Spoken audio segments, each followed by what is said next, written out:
My lady, please calm yourself. We still don't know who the culprit is. And Beatrice-sama is an important honored guest to the master. So what? If we grab her by the collar, she'll definitely confess. If we can look her in the eye, we'll know. I'll see through her. A witch? Beatrice? I'll expose her for who she is. You have X-ray vision, ma'am? Shut up! Jessica never stopped moving. Goda and Canon chased after her, doing their best to convince her, but Jessica never lent them an ear. Eventually, the witch's VIP room came into view. This VIP room was always sealed and never used. No matter what kind of guest came, Kinzo wouldn't let them in this room. And yet, the servants were always made to clean this room, so that it could be used at any time. So the servants had started calling this room the witch's VIP room, after their other shapeless master. Jessica also knew this, and she couldn't stand that woman's arrogance in calling herself a witch by staying in that room. The Golden Witch was just a fairy tale. Come on, a witch? To Jessica, she was nothing more or less than the murderer who had brutally killed her parents. Question her, make her give painful excuses, make her spit at the ground painfully, make her breathe painfully. No matter how hard she presents to be a witch, I'll teach her that she's just a stinking, sweaty human. Jessica hit the door to the VIP room while yelling with all her strength. It definitely wasn't a knock. The sound was the beating of her anger's hammer, whose message was clear. If the woman didn't open the door, she'd break it down. Open it, Beatrice! Come out! You hear me, right? Open up! There was no answer. Jessica twisted the doorknob without any reservation, but she felt the resistance of the lock. Jessica turned to the two servants and spat out at them demandingly. The master key opens this, right? Open it! You didn't say it pretty please, my lady. That would be horribly rude. Though Goda was flustered, he still tried to somehow calm Jessica's anger. After hanging his head silently for a while, Canon pulled a master key from his jacket pocket. Kanon-san. Could you raise up just even a little bit more? Because you are pretty far from the mic. Oop. I don't know. It's really quiet on my end. I cannot tell you how to do the mic thing. You're just very quiet. Maybe try turning me up on Discord? I can try. I already have you boosted to almost 150%. Try now. Go ahead. Give it a shot now. That better? Oh, much better, yeah. Okay. We have to make sure you could be heard, or else mixing this and editing is going to be a pain in the neck. Is that alright? I am aware that this will be rude if she is there. And in any case, if Beatrice-sama has nothing to do with this, she just has to explain herself so that we can believe her. That's right, exactly! Give it here! Jessica snatched the master key from Canon's hand and violently shoved it into the keyhole. Immediately, there was a light sound and she felt it unlock. And without excusing herself, she flung open the door. Beatrice! Where are you? Show yourself! Jessica rudely barged into the room. The witch wasn't anywhere to be seen. Bitch! She's not here! Where the hell did she go? She doesn't appear to be here, does she? Jessica, thinking she might be hiding somewhere inside the room, peeked behind the curtains and under the bed, but she couldn't find anyone. However, there were definitely signs that the bed had been used. And although it's an odd way to say it, the atmosphere in the room had grown a little softer. This wasn't the hard atmosphere of a place normally devoid of people, like the chapel. You could definitely tell that someone had spent the night in this room. But she could not be seen. In reality, neither Jessica nor Goda had met Beatrice yet. They had only been told by those who had met her that she was the spitting image of the person in the portrait. So they were doubtful about what her face really looked like. However, Canon alone had met her. And he understood what kind of being that witch was, and what kind of character she had. So if So he knew that if they were to force their way in here searching for her, she wouldn't let things go as they planned. She must be watching us bitterly flail about in vain somewhere, sneering at us. She's that kind of person. Because he was looking at things that way, Cannon was the first to find it. The other two were concentrating on finding the shape of a person, so they hadn't noticed.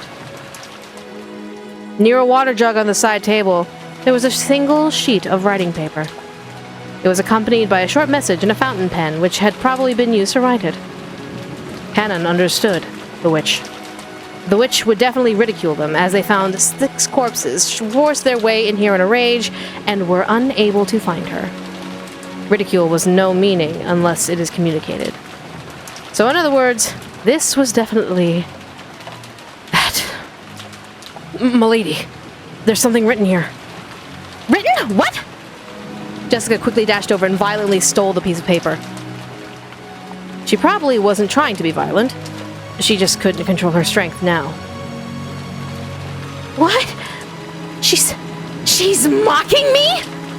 As soon as she read the message, Jessica went into a wild rage, crumpled the paper up and threw it. Then she grabbed a table lamp that was by the side of the bed and violently swung it around, mercilessly hitting the walls and furniture with it. The light bulb shattered at once and scattered its shards across the room. Milady, please calm yourself. You'll hurt yourself. Let go! Damn it! Damn it! Show yourself, Beatrice! Table lamp, sorry, my bad. I have dyslexia. How could you do that to Mom and Dad? Are you that damn scared of me? I'll kill you! I'll kill you! Come out so I can beat you to death! I told you to let go of me, damn it! This was written on the paper. Fuck you. Did you think I'd waste my time waiting comfortably in this place for you to barge in here? You're too wild to be suitable for this intellectual night. What kind of faces must your parents have had after raising you to be such a hapless fool? Yes, I saw them. They had perfectly stupid faces, just like you. Now they're in Candyland with their bellies all full. Alternatively, she could have also just drawn a dick butt. Like a dick butt. It sounded like something that a witch would write. It meant that she had predicted that one of the children who had lost their parents would come running in here. If she was hiding somewhere in this room, she surely would be rolling around with laughter. The witch was that kind of person. She sneered at people's misfortunes, using it to stave off the boredom of 1,000 years. Sorry, distracted by Kitty. We have Kitty. Kitty takes priority. Kitty! Kitty! What's a good girl? Good girl. Hand it over. I'm telling you that you will hurt yourself. I don't know, that's what the song is to me. I said let go! Damn it! Damn it! Go to grab the table lamp. Jessica had been swinging around and took it from her. Because if she kept swinging it around, she might hit something and get injured. To Goda's eyes, Jessica probably looked mad with rage, burning with the flames of anger. But Cannon's eyes saw it differently. Those were probably tears of sadness hidden by rage. Therefore, when in that moment the table lamp was taken from her, Jessica dropped to the floor, almost as if groveling, and started crying and scratching at the carpet. Goda was surprised, but Cannon was not. Her way of crying by brandishing her anger had been stolen from her, so this was inevitable.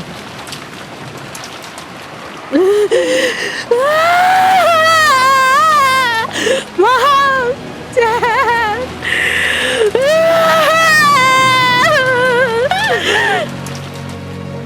Considering that she was a daughter of the Ushinomiya main family, she was in a very shabby state. She scratched at the carpet with her fingernails, and even her feet writhed and scratched at it. Jessica cried very, very hard. Because if she didn't, her rage would start building up again and swallow her up. But over and over again, she remembered that letter's humiliating message. What kind of faces must your parents have had after raising you to be such a hapless fool? They aren't stupid! Both Mom and Dad were smart! They weren't like me, they were really smart! They aren't stupid! Take it back! Take it back! Yes, I saw them. They had perfectly stupid faces just like you. Now they are in Candyland, with their bellies all full. Damn it! I'll kill her! I'll kill her! I'll slice her stomach and make her meet the same end!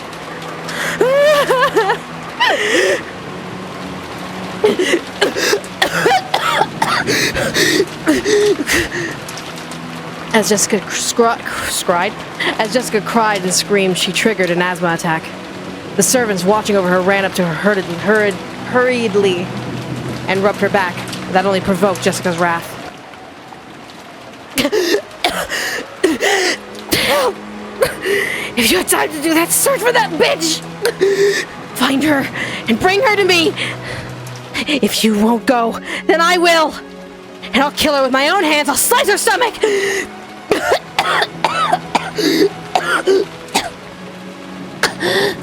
Don't touch me! Fuck her! Fuck her! Jessica got up unsteadily, and as her asthma continued, she went out into the hallway. Milady, your medicine, quickly. I will call Dr. Nanjo. Goda-san, would you leave this to me? Canon had noticed. Goda, who was much older, probably couldn't feel the tears in Jessica's heart. Canon, who had noticed that himself, had to support her. Canon-san, is that alright? I believe that my lady needs some time to cry for now. After seeing her parents, when they were killed like that. You're right. Goda also understood. And he also knew that of the modest relationship Jessica and Canon shared. So he understood everything and left it to Canon. I understand.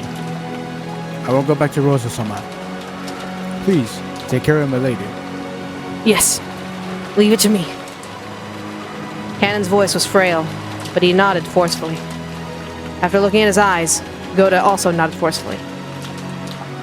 Goda was a veteran with many years behind him. He had seen a great number of people in his life, so he knew of the vigorous sparkle that could be found in the eyes of those who had self-control. He had seen that clearly in Canon's eyes. Therefore, he would leave this to Canon. Thinking about it, this may have been the first moment that Goda had trusted Canon and relied on him for a job. It seemed Jessica was headed towards her room, leaning against the wall as she suffered from her asthma. Canon followed her after her wordlessly. If she had asked for a hand, he would have jumped over and supported her. But as long as Jessica didn't ask for that, he hid himself, watching over her from a distance where he could come to her rescue at any time. As Canon remained in that spot where 10 billion people would hope for someone else to be when their hearts felt like they would explode from sadness, he silently watched Jessica's back.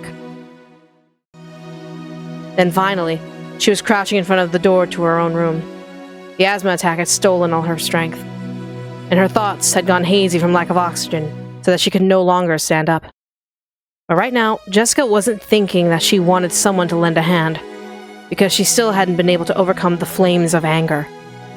Because even if someone had offered her a hand in good intentions, right now, Jessica would start wanting to grab it and lacerate it. And she understood how unreasonable that would be. Until she could overcome the flames of her anger, she definitely wouldn't ask for help. Probably, Jessica no longer even had the willpower to call for help. But Canon heard it. He definitely heard it. Canon definitely heard that voiceless call for help, which is shared by those from across the world who are grieving, and which, though they scream and scream, cannot be heard by anyone. Canon softly knelt by Jessica's side and wordlessly offered her a shoulder. Even as Jessica kept coughing painfully, she accepted it, unlocked her room, and entered. This way. I'll prepare your medicine right away.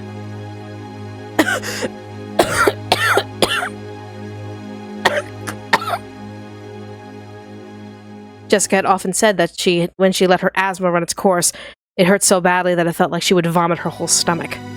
Her face was pale, her gaze wavered, and yet the coughing continued.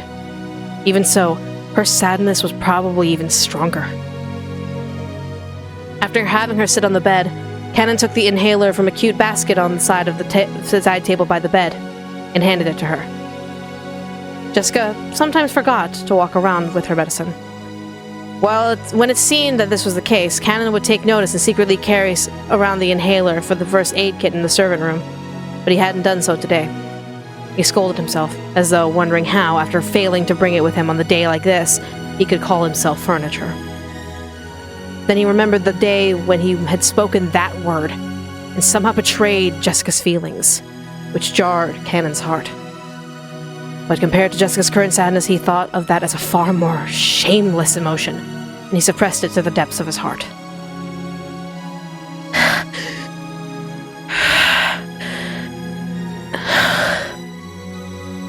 When she inhaled her medicine, Jessica's wild breathing calmed down bit by bit, and she was finally able to regain her composure.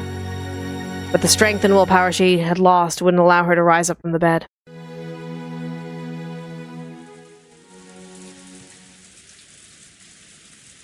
Are you alright, milady? I'm alright. I'm all messed up over Mom and Dad. But after I cry a little longer, I'll be alright.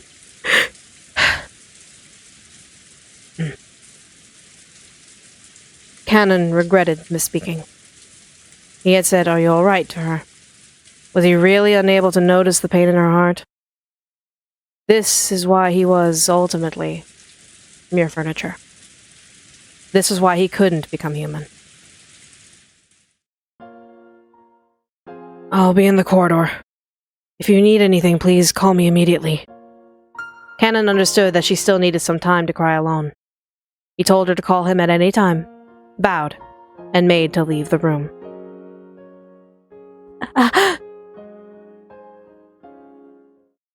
Is there something? Jessica had spoken as though she wanted him to stop, so Cannon had stopped. If she asks it, I'll do anything to help her. If it could heal the pain in her heart right now, I could even become a cane or a chair. If by doing that, I can repair the pain in her heart I gave her that day. For a while, Jessica stared into Cannon's eyes, as though, despite stopping him, she had nothing to say.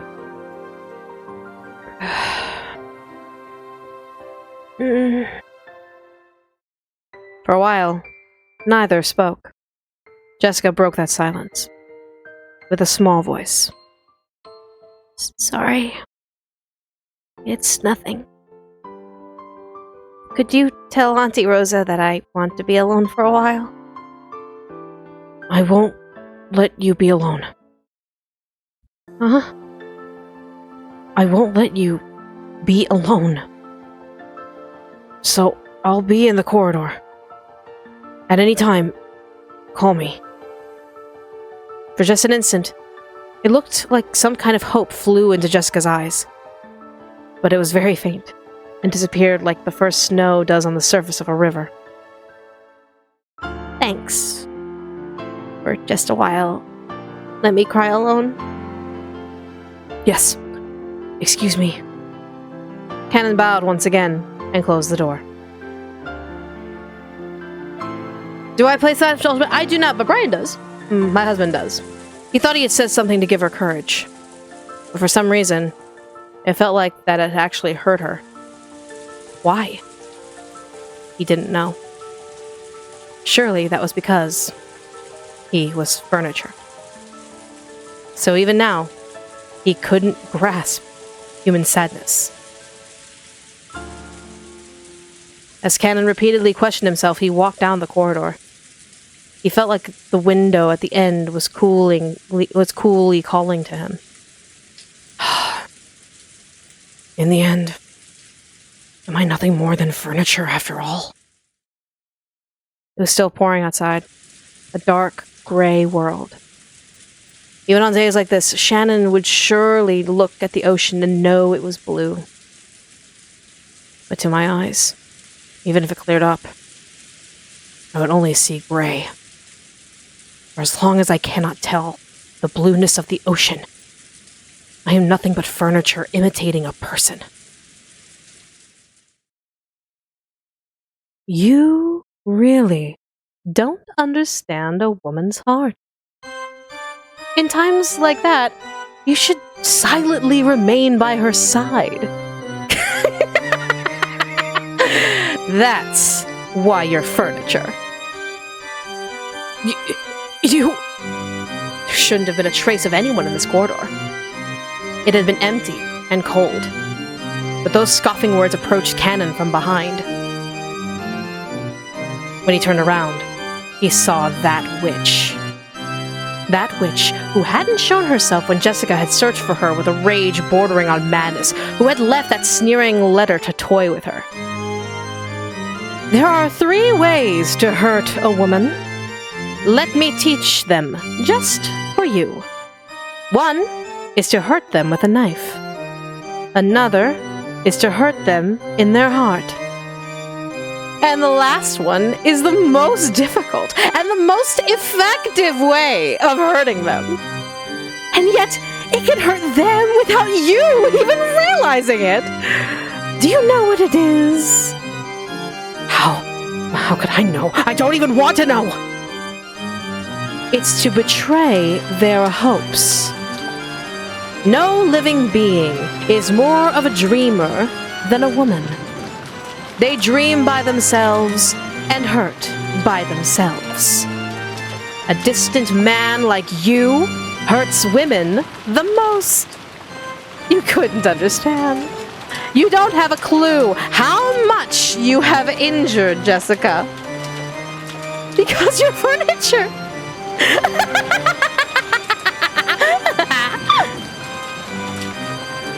I have no intention of going along with your nonsense!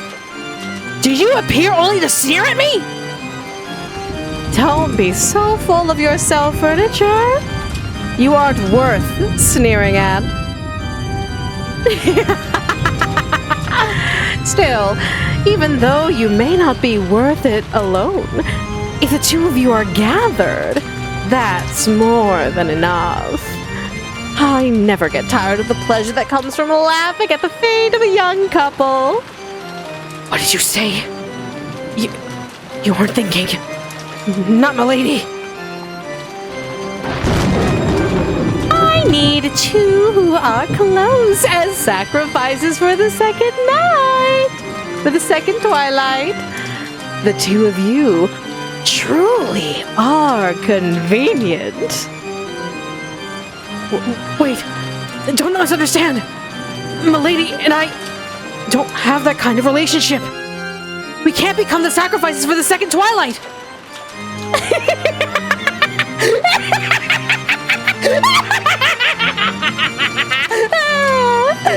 That's why you hurt Jessica. That's why you cannot become human.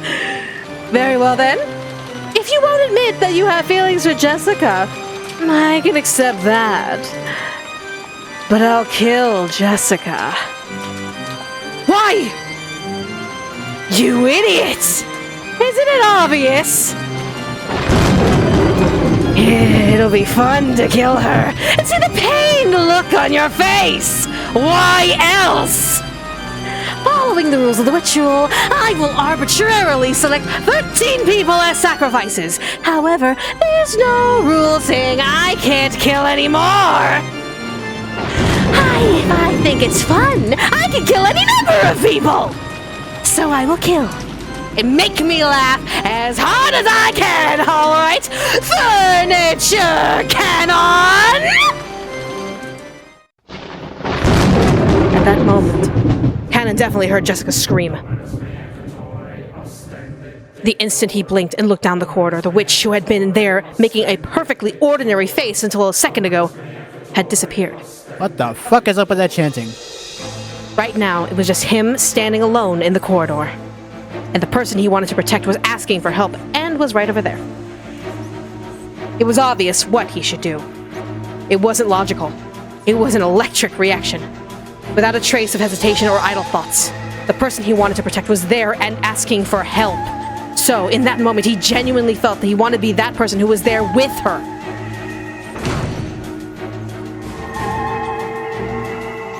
When he flew into Jessica's room, his eyes latched onto a bizarre scene. The room was a fantastical world, where a blizzard of golden power danced, almost as though the gold leaf had been scattered inside a snow globe. No, that's not it. I've seen this spectacle before. This isn't gold leaf. It's countless gold butterflies. Beatrice's minions! Jessica was surrounded by countless butterflies and was waving her hands around, trying frantically to bat them away. Milady! Canon-kun! Help! Canon had rushed towards Jessica and violently brushed the group of butterflies away. The butterflies, beautiful yet filthy, surrounded Jessica's face, trying to crawl in through her mouth and nose. Ew. Jessica gagged violently, almost as though the butterflies were triggering her asthma attack, sneering at her. Indeed, when Canon ran towards Jessica as she choked, the butterflies stopped attacking her, and this time, they began to elegantly dance a rondo around the two.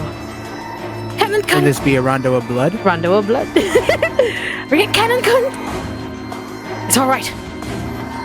While there's still life in my eyes, I won't let anyone lay a finger on you. Show yourself, Beatrice! Are you satisfied now? As he guarded Jessica, in pain and using her inhaler, Canon yelled into the empty air. When he did, the empty air definitely laughed back, satisfied.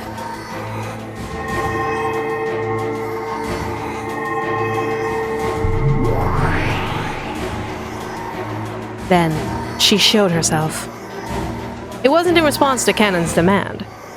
It was obviously because appearing and sneering humiliated them even more, and was more fun.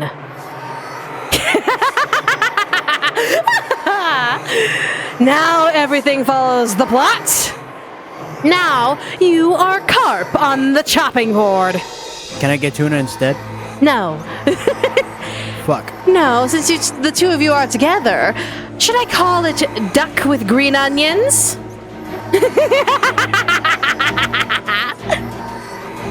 Looks at far-fetched on the right. You... Beatrice! Please stand back. I'll protect you, my lady. It's essential that the witch appears when the princess and the knight are together. Come now. Won't you show me how much power Kinzo's furniture holds? She snapped her fingers and there was a piercing sound. When she did, a blizzard of gold butterflies started up and they began to form a small mountain as they whirled around in a circle. Just like how a cold, wintry wind swirls and creates a mountain of leaves. From that mound of gold, a hand sprouted, and it appeared, as though a resident of the world below was crawling out. What is this? What's going on?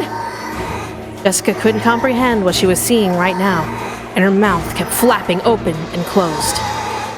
It was a literal attempt to take in and digest knowledge, to understand the incomprehensible. Oh. That which was crawling up was probably an attendant serving the witch.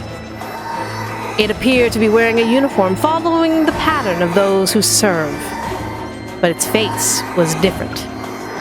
It was strange looking. It was covered with pitch-black hair, it breathed rotten breath, and its eyes were filled with the same strange subterranean glow as lava. And the symbol of those who are not human, a pair of horns. It was the figure of a goat-faced attendant who served the witch. Jessica could no longer decide what to say. All this happening in front of her couldn't be explained with this world's common sense, and she couldn't do anything except open and close her mouth. Jessica had noticed that this island had already been cut off from the rules of this world. But even so, she could understand. This goat attendant was the witch's familiar, and it was after her life. And it seemed that the witch had already ordered that. And she faced Canon with an expectant gaze. She faced him with a provocative gaze filled with expectation, as though asking him how he planned to protect this maiden. The attendant had looked especially like a beast when it had been crawling up, but its composure. You could see that it had more than enough dignity to be worthy of serving the Golden Witch.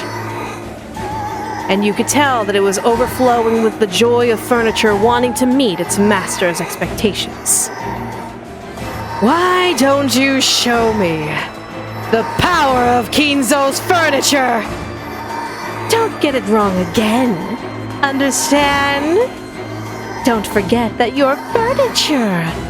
If you continue acting like a human even now, this won't be settled by your death alone.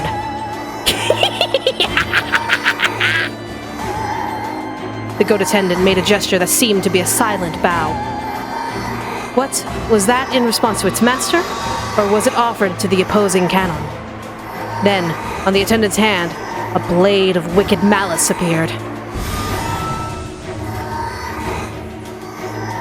That's the fucking energy sword from Halo. I don't know what you're talking about. What is that? Jessica had been unable to understand what was happening in front of her for a while now. All she understood was that this thing was gleaming for the purpose of threatening her own life. And right now, that was enough. Canon spoke quietly to Jessica, who was hiding behind his back. "Milady, please stay back against the wall. Never let your back leave that wall."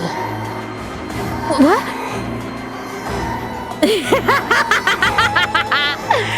A maiden should be obediently hide behind the great knight's back. Relish to the full of the pleasure of having a man protect your own life. Come, Canon, show me your blade.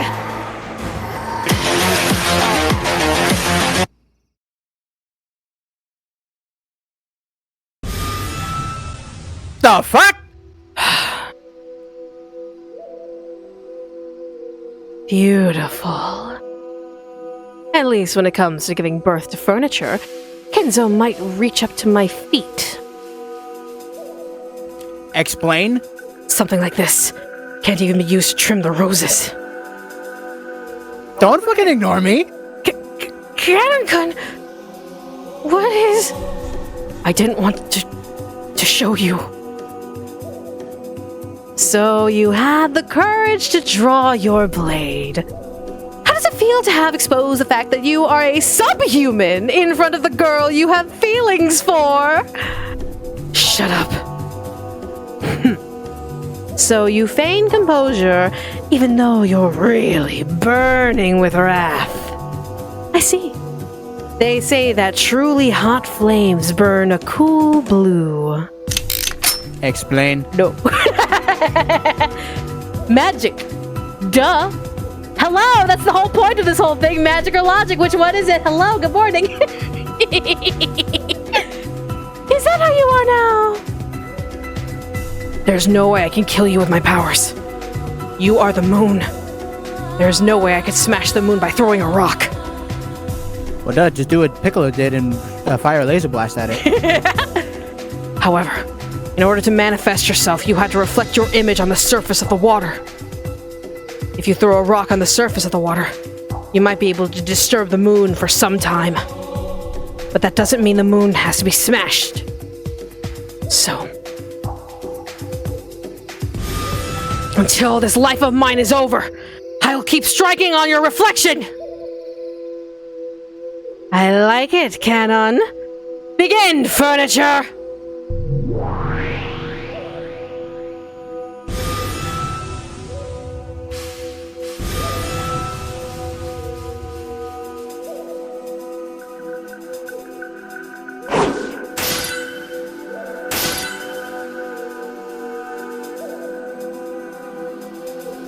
Oh, a beautiful trail. The witch's words of admiration broke the silence, and just for an instant, broke Jessica's paralysis. Am I dreaming?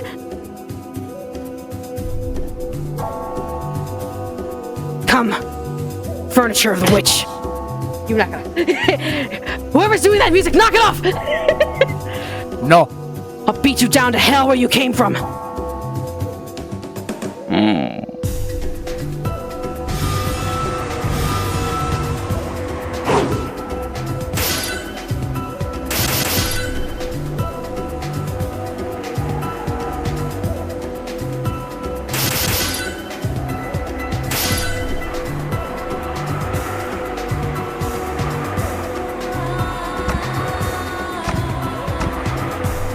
The stain of red remained on Cannon's cheek. The witch saw this and grinned broadly.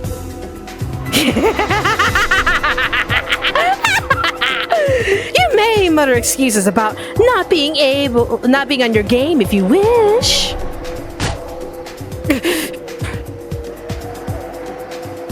Cannon, stay strong! I swear to God, if he does that whole bullshit of like, forgive me, master, I have to go all out, I'm throwing things. I'll tell you this right now. No, that does not. Good. He's already revealed himself. He's not doing that a second. Is this part of the game or is Bryan playing it? This is part of the game. Like, it's... Okay. For those of you who don't know about Umineko, it's called a sound novel. People think, oh, it's a visual novel. It's not just a visual novel. It is a sound novel.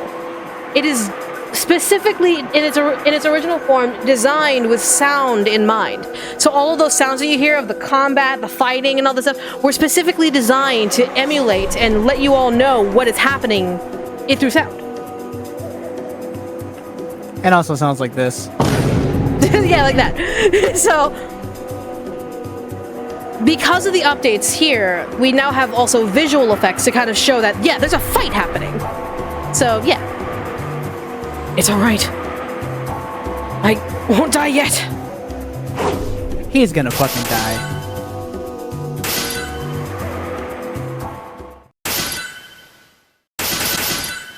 I've seen History of Trunks. I know where this is going.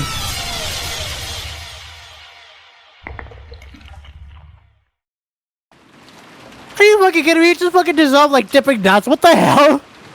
The trail drawn by the ghost tenant's blade drew a large arc into the empty space. Cannon wasn't there. He was behind it. Back whither you came, and await your master. What? Bryan just threw down something and just got mad for some reason. What? He literally did the whole nothing personal, kid. Like teleports behind you bullshit. He didn't do the other bullshit that you were expecting him to do.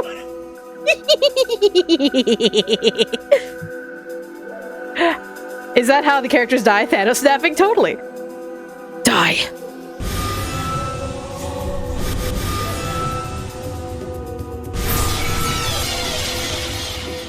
If this battle of drawing sparkling trails was chess, then Cannon coming from behind was check. Omae wa mo shinderu.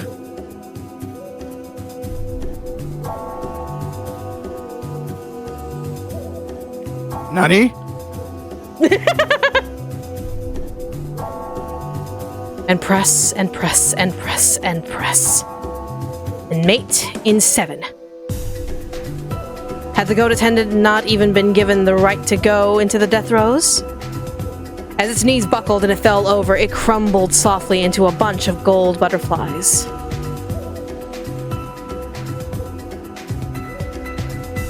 So there was no sound of it hitting the ground. Even those who couldn't understand this battle could definitely at least realize that Cannon had been magnificent. So it couldn't win against one handmaid. It seems that you aren't so pathetic. You're next, Beatrice!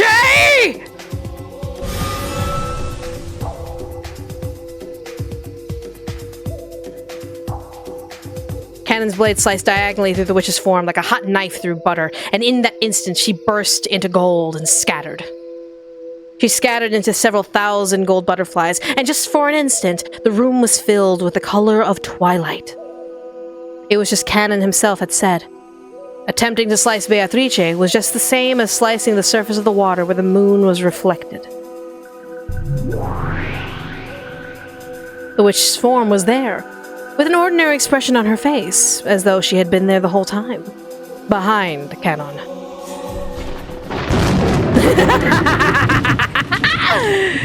It was quite an interesting show. In deference to that, I was going to let you get away. But now your rudeness has caused me to change my mind. Don't lie! I won't let you kill Milady! Even if that's impossible, I won't let you kill her before me! You can't even do that much! Speak not, furniture! Be silent, furniture! Know your place, furniture! Kanakun isn't furniture! Oh? And why do you say that? I don't need a reason. Kanakun is Kanakun. No, his real name is different. But a name doesn't make him furniture.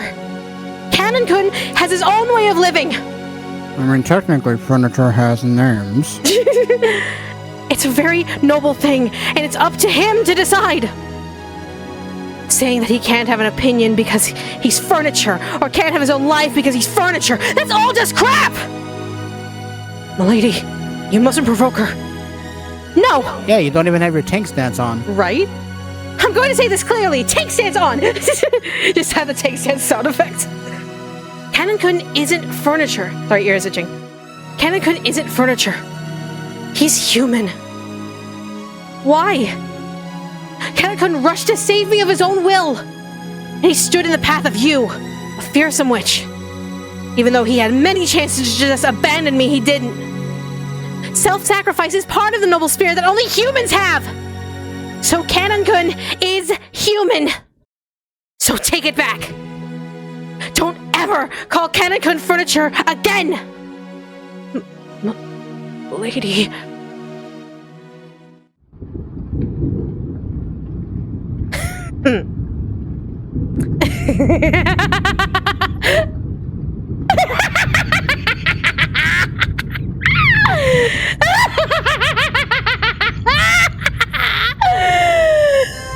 Don't speak, human. Let us end this quickly. After all, this is only the second twilight. Now, I will sacrifice the two who are close, who accept each other's dignity. Come, arise, forgive the sin, one of the 7 stakes of purgatory, lust. Really? The witch summoned forth her own furniture with a mixture of laughter and anger on her face. Who the fuck are you? Asmodeus the Lustful. Thank you for answering my question. You're welcome. Right here. I've had enough of this farce. Quickly, execute the second twilight. Do not permit me to blink thrice. As you command. Another weirdo's shown up? It took Cannon less than an instant to understand. That goat face from a second ago had been nothing more than a pawn to the witch. However, there was a marked difference in the value of this piece, of this furniture that had been newly summoned. How lucky am I to be granted such a gorgeous prey! Is she not wearing pants? No, I'm not. Are you scared? Are ya? Are ya? Are ya? Are ya? Are ya? I don't know. How cute!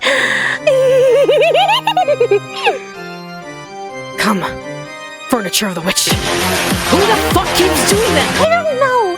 It's been this way since I got here. Milady, is everything alright? Just ignore that and do what I said. I won't be killed by you. You're acting pretty smart for a slowpoke who can't even follow my moves. Here I come. Really? Hey, where do you want it? Where do you want me to pierce you? Answer me, cutie boy. Where do you want it? I'll run you through hard. Come on, answer me, cutie. Don't call me cute! Here I come, Slowpoke! Come on, try to follow me, you blind idiot!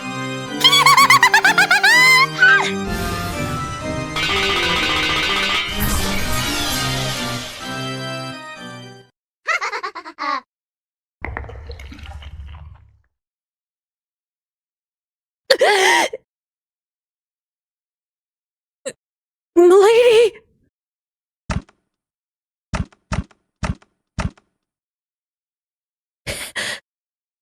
Couldn't follow it with my eyes, but my guess was spot on. Serves you right. Cannon's back had been the target, but Jessica had predicted it. She had predicted that the sneering witch's target would be the complete opposite of fair and honest, his back. But she had no way to block it. She had no aspirations of martyrdom. She simply thought that there was no way other than this to protect Cannon's back. So she could do nothing but block it with her own back.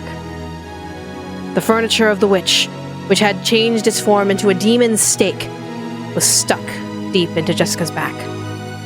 It was obviously a fatal blow that reached as far as her lungs. When she saw this, the witch let out a loud, evil laugh. Because it had hit where the witch had predicted. Everything was as the witch had predicted. What's wrong, Cannon? I thought Milady Jessica wasn't going to be killed before you. Yes, that's it. That face, that look on your face is what I wanted to see.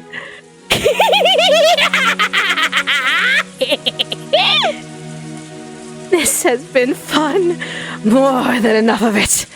Enough now. Die, make me laugh. Come, arise, forgive the sin.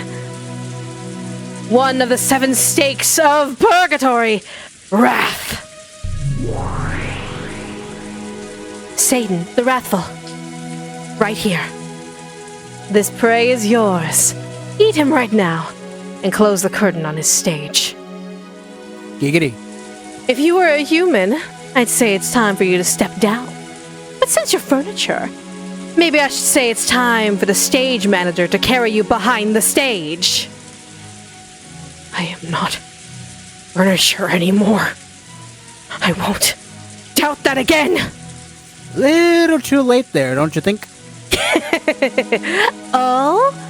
You're going to be killed by me again? Your chest, it's so warm. It feels so good to stick myself in there, you know? Come on, let me have another taste.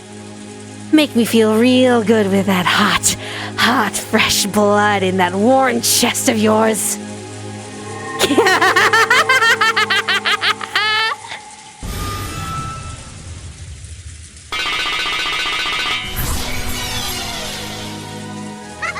That kind of like sound effect sounds like you're about to draw a ball from like for bingo or something. He's like the little bingo, like this little bingo sphere. And the next number is wrath. Oh shit! I got bingo. Yay! There was no way to block it. The sound of a woodpecker filled the entire room. Before he could blink, it was already right in the center of his chest. When you take a piece in chess, it's impossible by the rules for your opponent's piece to defend. So this was an obvious result, and one even specified by the rules. Canon landed on his knees, and he apologized. Not to the witch, and not to Milady. He apologized to Jessica.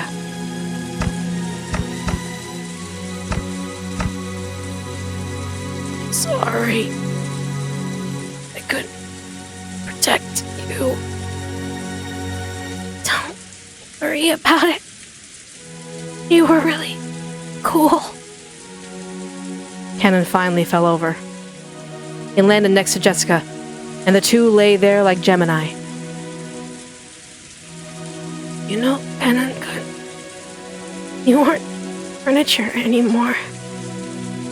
Yes, I was too late in realizing that. I wanted to ask you what your real name was. My real name is...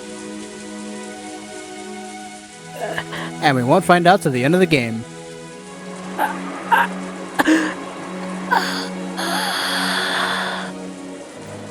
Interesting. What kind of language is that? Polish? In his last moments, Canon wanted to tell her his last name. His last name. Wanted to tell her his real name. But Jessica had already fallen into a sleep from which she would never wake. So Canon's real name, which he had protected until that day, in the end, he couldn't tell it to Jessica. Okay. You...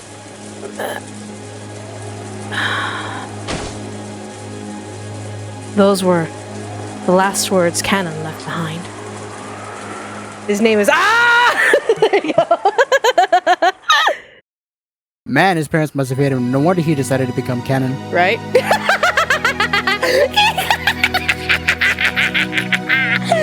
Don't make me laugh, furniture! Even after 100 years, furniture is furniture! Have you ever heard of an idiot who will dig a grave for furniture when they throw it away? You smash furniture to pieces and make firewood, so all that's left is ashes. That's how it is. No tombstone can be carved for furniture. It seems you believe that when you die, you cannot receive any more humiliation. But that's naive, you see. I'll teach you what it really means to disgrace the dead.